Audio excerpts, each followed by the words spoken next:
Muito maravilhoso e Glória lindo a esse Deus. testemunho, quando ele chega na igreja para contar um testemunho desse, é uma coisa linda e maravilhosa. Ele entrou em contato comigo através de uma outra pessoa. Ele era da cidade do Paraná, ele não voltou mais para lá, porque ele compartilhou com a gente que ali seria ele voltar tudo de novo, e ele queria recomeçar. Então ele foi para um outro estado, Recomeçar do zero a sua vida, isso é muito importante. E com a presença de Deus, mais que importante. foi o melhor, que foi o melhor. Eu fiquei assim surpreendida por Deus, dizer, meu Deus, o Senhor entra num coração que está ali em um local que eu nunca imaginei estar, visitar uma pessoa, né? E por um propósito de Deus, o Senhor me levou ali junto com meu marido, que abraçou essa missão. Abraçou a causa. E ele que tomava a frente de tudo, e aquelas pessoas foram acolhidas por Deus através da vida do meu marido, e eu vi assim o trabalhar do Espírito Santo, que é esse Espírito que trabalha, que convence, esse Espírito que transforma, que faz tudo novo. Renovo. Deus fez com certeza assim, um renovo na vida dessas pessoas. Foi obra foram realmente de Deus, várias que tão tiveram... importante essas coisas, não é, irmã? Eu acho, fiquei encantada mesmo. O testemunho para mim, ele me impacta até hoje. Eu me lembro cada instante que Deus nos permitiu entrar ali naquele lugar. E se não fosse, através de si, do Espírito Santo, levar a senhora até um presídio, né? Como eu digo, Deus, se Deus permitir um dia, eu posso até ir visitar um presídio, né? Mas até o momento eu ainda não fui, porque não fui ainda deslocada para isso, né? Eu estive no feminino também, porque tinha uma das esposas dos presos lá, que ela foi presa também em uma das operações que houveram aqui em Maceió. E ele me pediu que eu fosse lá. Eu fui. Quando eu cheguei lá, nesse dia tinha a visita de uma autoridade. E eu estava dentro do cárcere nesse dia, porque lá no outro local tinha um espaço e eu ficava nesse espaço com meu marido, e eles traziam eles para falar com vocês, para falar com a gente. Mas nesse dia eu entrei dentro do cárcere e uma autoridade foi visitar aquele ambiente e fecharam a porta do cárcere. Que experiência! E fiquei ali, eu fiquei, meu Deus, não estava no script. Quantas pessoas tinha dentro daquele cárcere? Estávamos com 8 mulheres. E eu estava com a mulher desse outro preso, né? Eu fiquei assustada, ela percebeu, ela não tenha medo de olhar para aquelas mulheres. Acho que foram uns minutos assim que realmente foi um minuto de terror, né? Foi. Mas Deus estava ali presente consigo. Estava presente, porque eu disse, não, se o Senhor me trouxe aqui, não foi para ficar presa aqui dentro. Eu vim para fazer uma visita, para ver essa mulher, e o Senhor vai me tirar daqui. Então, quando a autoridade passou, né, por todas assim, só olhando pela... Aí eu respirei fundo, aí abriram de novo. Mas foi algo assim inesquecível, porque eu disse, meu Deus, eu tive a experiência de ficar aqui dentro realmente presa. Tá vendo, irmã? Missionária, como é bom esse bate-papo, que a senhora contou logo aí esses duas experiências incríveis que a senhora teve, isso é muito importante. Mas uma coisa que me chama a atenção de ver a senhora, uma missionária jovem, porque eu estou diante aqui de uma jovem senhora. Né? Eu estou diante de uma jovem senhora que ser idoso é após os 65, certo? Então, no Brasil 60, né? Mas no Brasil 60 só no papel. E eu fico aqui pensando o que te levou a escrever esses 2 livros sem ser idosa, porque você não é idosa, primeiro, sem medo de envelhecer, e este aqui, Estou envelhecendo. E eu pergunto, o que te levou a pensar sobre esse tempo, sobre esse projeto, que é um projeto ainda de vida para você? Eu, quando recebi o tema envelhecimento, foi muito claro que eu estaria dentro de uma nova missão, alguns ciclos, né? Então, visitar prisões, trabalhar com crianças, fazer trabalhos em grotas, descer ladeira, essas comunidades, vários trabalhos que o Senhor me permitiu, mas eu fui vendo desses lugares o envelhecimento e fui vendo o meu próprio envelhecimento. O futuro que estava ali. Sim, já estava envelhecendo, né? Já estava. O primeiro livro, Sem Medo de Envelhecer, ele conta a minha história. Eu falo sobre mim, que eu tinha muito medo de envelhecer.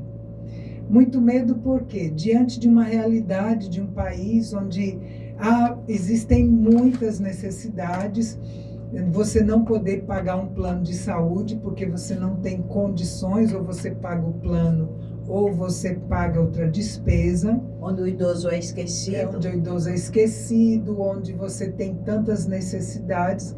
E eu sempre fiquei, meu Deus, eu estou envelhecendo. E uma realidade às vezes tão dura.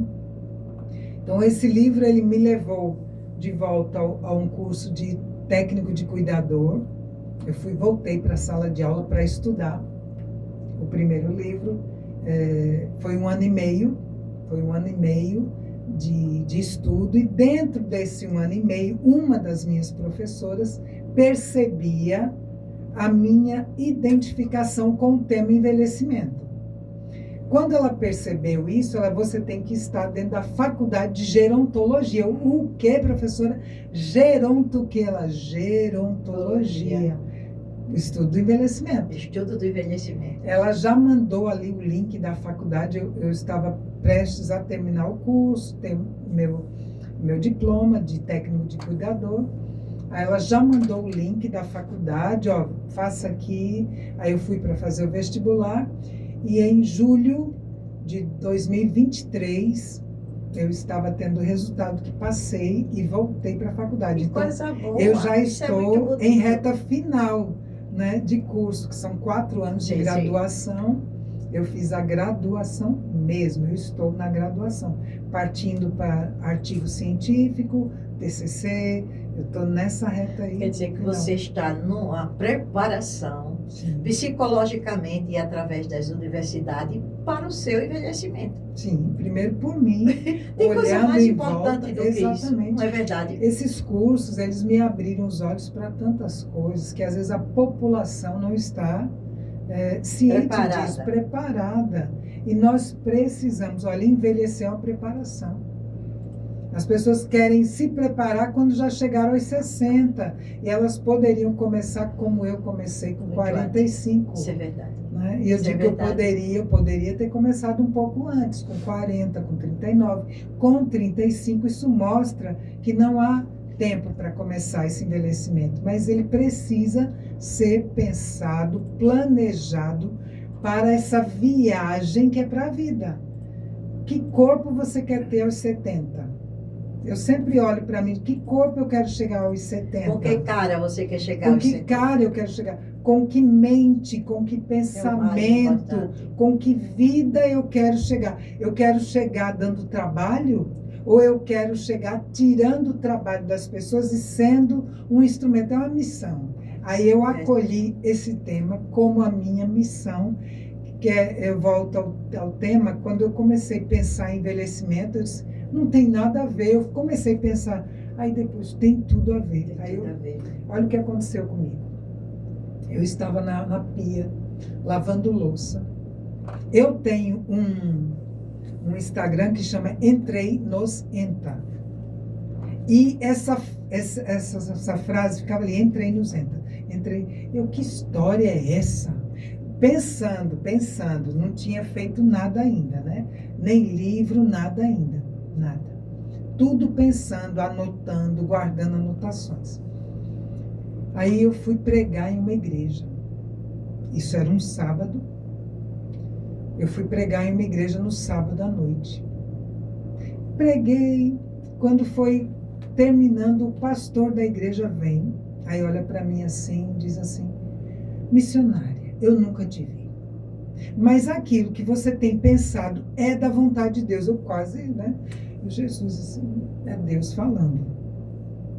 Aquilo tudo que tem sido colocado para você é de Deus. Pode parecer confuso, bem assim mesmo. Pode parecer confuso, estranho, mas é de Deus para você. É um projeto que Ele está te confiando.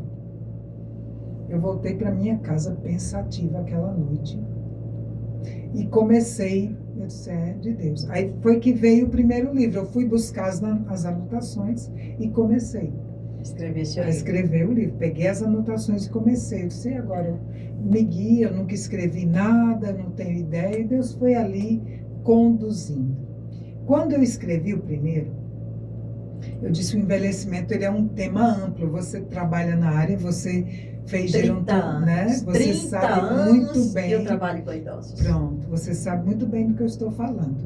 Então, eu disse, é um tema amplo.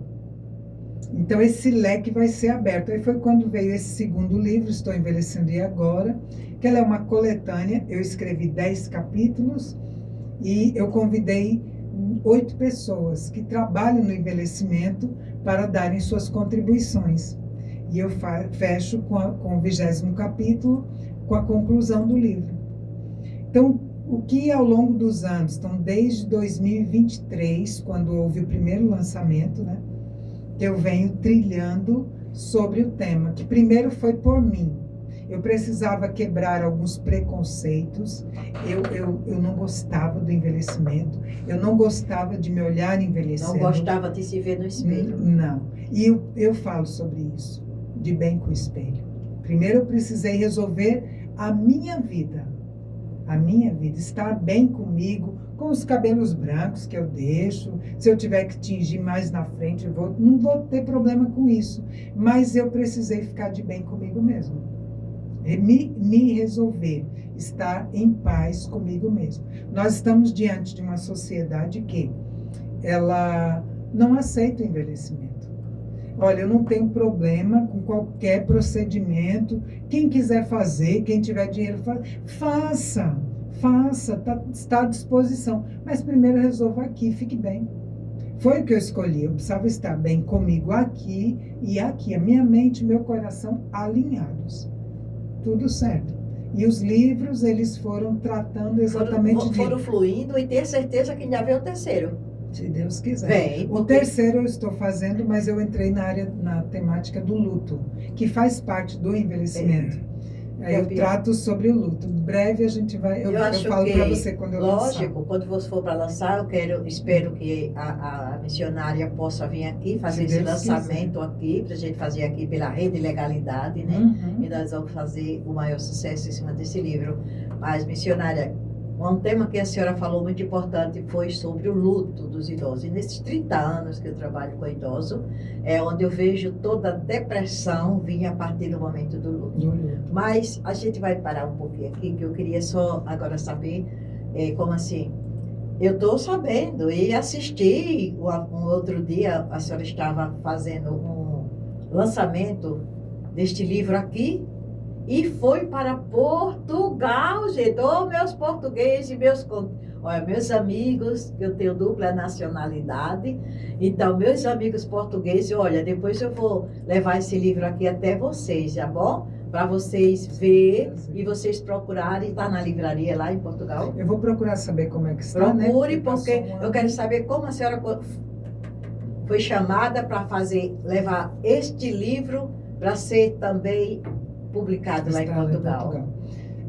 A editora que eu lancei, a Literando, né? Eles têm um trabalho em conjunto com algumas lojas, alguns locais lá em Lisboa. E eu tinha sido convidada pelo primeiro livro. Mas durante o percurso, meu pai faleceu. E eu não pude me ausentar do país. Então, seria em 2024, perdão. Seria em 2024. Meu pai faleceu dia 21 de junho de 2024. E a feira, ela ocorre em junho, mais ou menos esse período, isso né? Mesmo.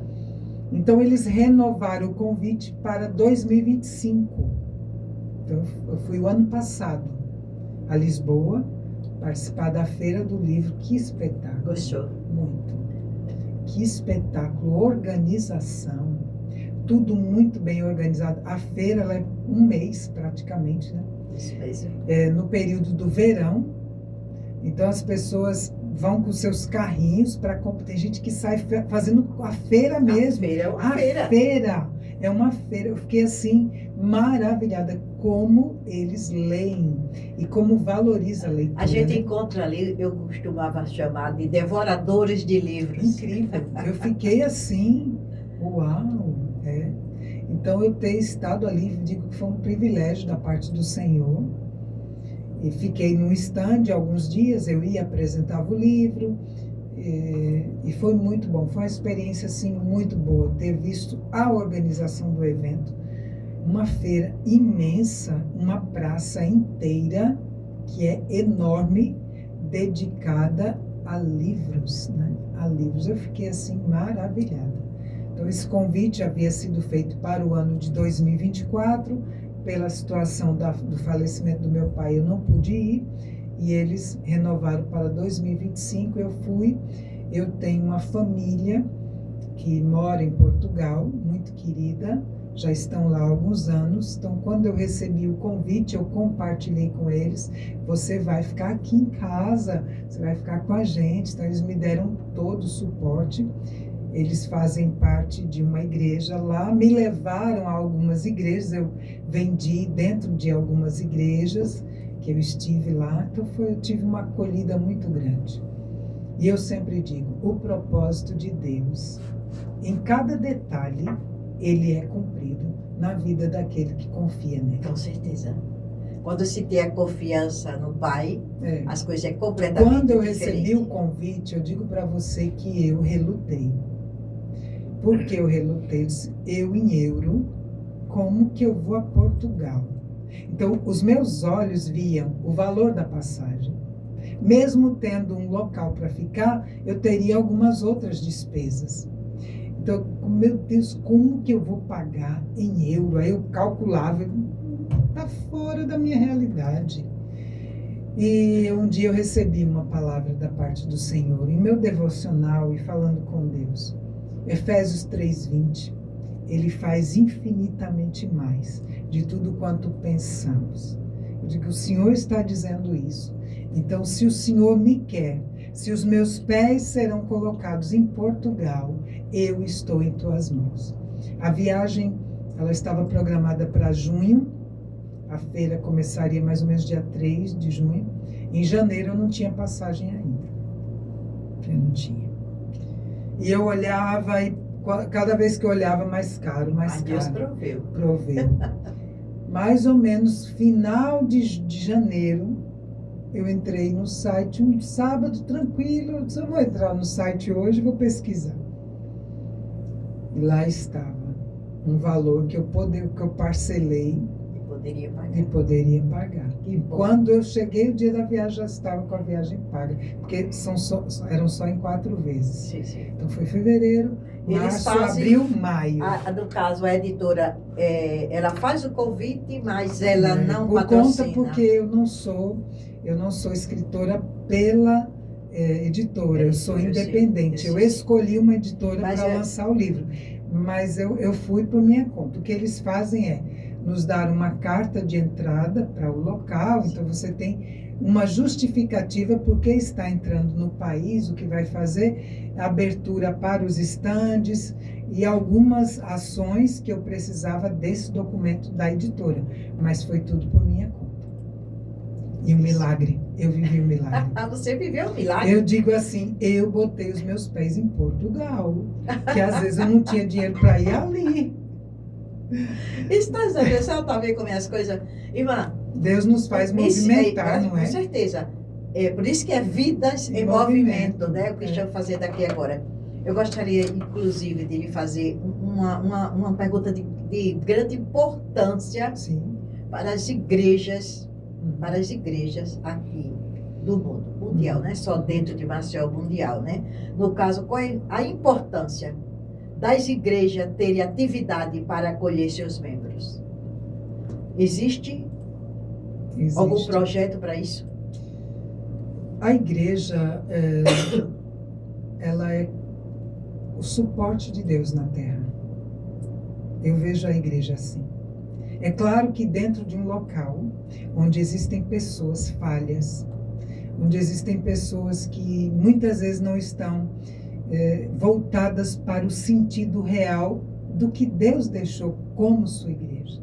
Eu entendo que existem locais que são frustrantes, eu entendo tudo isso.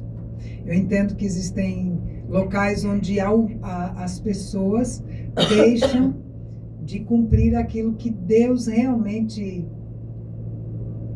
chamou para fazer. Mas quando nesse local existem pessoas que olharam para o dono da igreja, a igreja tem um dono, esse dono comprou a sua igreja por um preço muito alto, que foi preço de sangue. Os homens são instrumentos escolhidos por Deus para cumprir a missão enquanto o Senhor assim designar. Nós não somos donos de nada. Ele é o dono da igreja dele. E a igreja ela deve cumprir o papel que o seu dono chamou. É ir, cumprir, chamar, amar, promover o amor, promover a libertação dada pelo Espírito Santo e a palavra de Deus. Nós só somos instrumento que ele usa quando, como e onde quer. Eu aprendi isso ao longo da minha vida. Eu não tenho mais assim um chamado só para uma coisa. Porque o dono da igreja e o meu dono, ele me leva para onde ele quiser, para fazer o que ele quiser. Eu sou uma flecha que tem um alvo que ele vai designar. Então, quando ele quer, você vai para aquele local, eu vou. Você vai para isso e eu vou. Então, a igreja ela deve estar preparada para o acolhimento, para o derramar do amor para todas as vidas. Todas as vidas, todas as pessoas são importantes para Deus. E cada um de nós carrega essa responsabilidade de ser instrumento para a glória de Deus, para levar esse amor, para levar a vida, para levar a transformação que vem dele. Eu vou a um local, né, que se chama igreja, me reunir com pessoas, ouvir a palavra, receber, vou me abastecer, mas eu vou para onde o Senhor quer. Saio além das quatro paredes para cumprir o que Ele quer. E esse é um privilégio que eu tenho. Poder ir onde Ele quiser, na faculdade, na vizinhança, onde Ele quiser. Onde Ele quiser. Isso é muito importante, né? Eu vejo, irmã, dentro das, assim, que falta muitas atividades, muito acolhimento dentro das igrejas. Eu vejo uma falha muito grande nessa parte aí. Né? Então, essas atividades que você fala para um público segmentado, para um público em geral. Em geral. Né? Porque eu acho que a palavra acolhimento é muito importante. É muito importante. É muito importante, né? Existem igrejas, e principalmente em Maceió, eu conheço algumas lideranças. Deus tem me dado o privilégio, já andei esse estado todo e a cidade de Maceió, graças a Deus. E eu conheço líderes que amam a Jesus. E a gente olha para a vida desses homens, a abnegação, o amor a Deus e o acolhimento. Eu digo que eu tenho o privilégio de ter amigos, então, e meu marido também, de ver homens que cumprem. Tenho visto na missão pessoas feridas também, porque foi aquilo que eu disse, estamos no meio de pessoas que são falhas, mas estamos também diante de pessoas que estão comprometidas com o reino. Como é o nome do seu esposo? Pastor Edivaldo Pastor Edivaldo Freire, da Igreja Batista Berseba. Irmã, que maravilha. É uma pena que a gente é tão pouco o nosso tempo do bate-papo, mas olha, eu gostaria que a senhora está com a sua Bíblia aqui aberta. Sim. Muito importante, né? Eu ver a sua Bíblia aqui aberta. Então, a senhora deve ter trazido algum um recado, Vou alguma deixar. palavra bíblica aqui para as pessoas que estão nos assistindo, que será um conforto nessa hora que ela acabar, que a senhora lê, seja um salmo, seja Vou deixar. um provérbio, seja o que for, uma palavra, que eu gostaria que a senhora, como missionária da igreja, primeiro eu digo assim, como escritora, missionária e escritora, Deus me fez Deus escritora, te fez né? escritora da Igreja Batista Becebra, a senhora deixasse a palavra aqui para os nossos ouvintes. A palavra diz no Salmo 46:10: Aquietai-vos e sabei que eu sou Deus. Serei exaltado entre as nações, serei exaltado sobre a terra. Nós vivemos dias de inquietação, dias de turbulências, notícias difíceis, mas eu entendo que há um Deus que não perdeu o controle de absolutamente nada. Pode parecer, mas nós temos um Deus que tem o controle de tudo, e principalmente se a sua vida está nas mãos desse Deus, que eu digo que foi a melhor decisão da minha vida. Dia 17 de junho de 1999, foi o ano que eu entrei na igreja El Shaddai, eu me converti lá, e ali eu entendi que havia uma vida diferente para mim. E ali era o caminho. Uma vida com Deus. Minhas inquietações entregues nas mãos do Senhor. E eu deixo isso para você. Nesses dias conturbados, de notícias difíceis, de situações que trazem ao seu coração preocupação e angústia, descanse nas mãos de um Deus que tem o controle, que se talvez os seus dias são difíceis, permita que Ele tenha o controle da sua vida, que você descanse sob os cuidados de um Deus que eu tenho conhecido. E eu digo, sabe, irmã Marisa, eu digo para você, eu tenho tanto para conhecer sobre esse Deus. Desde 99, quando eu rendi minha vida nas mãos do Senhor e eu caminho com Ele, eu digo, eu ainda não cheguei nisso aqui do que o Senhor tem para me ensinar. Milésimo de estrada. Que eu tenho. Todos os dias eu tenho mais dele para aprender e para viver. E poder andar dessa forma. Eu não faço nada. Eu digo, o Senhor me quer mesmo em alguns lugares, lá que estou eu. Assim como eu fiz uma oração, se Ele me quisesse em Portugal, e eu passei 30 dias. Fui muito bem tratada, eu vivi realmente aquilo que Efésios 3:20 me disse. Eu saí com essa promessa. E Ele fez infinitamente mais do que eu pensei. Eu vivi dias assim que eu disse, meu Deus, só o Senhor para me proporcionar.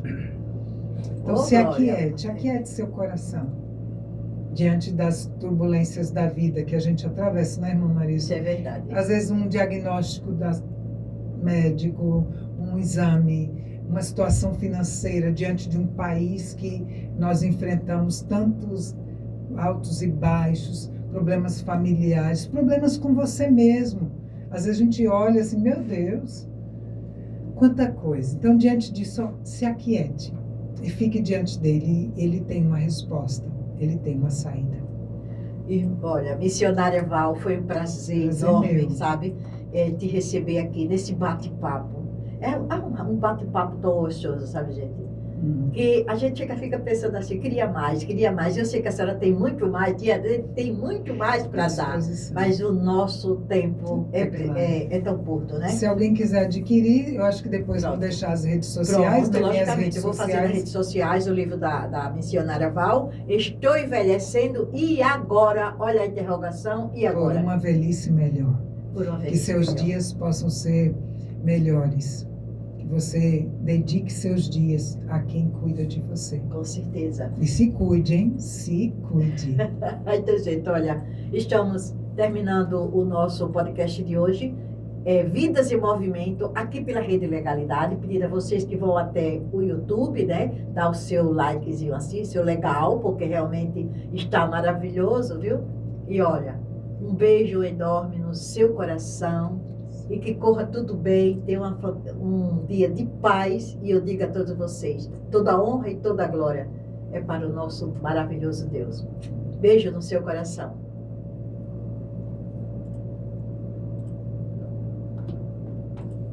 Foi. Oi, Iago, tu que ontem. Eu quis dizer pra você falar no microfone. Eu tava aqui, mas tava Mas o microfone pegou tava, bem, tá pegou. virado E pra eu cá e aumentei pegou. também um pouquinho também pra ele dar uma É, balanceada. aí Aqui pegou pegou, bem, né? Ficou pegou. perfeito. Ótimo. Olha, eu gravei ela completa, viu? Porque, tipo... Oxe, como- tu botasse pra gravar aí também. Gravei o dela completa.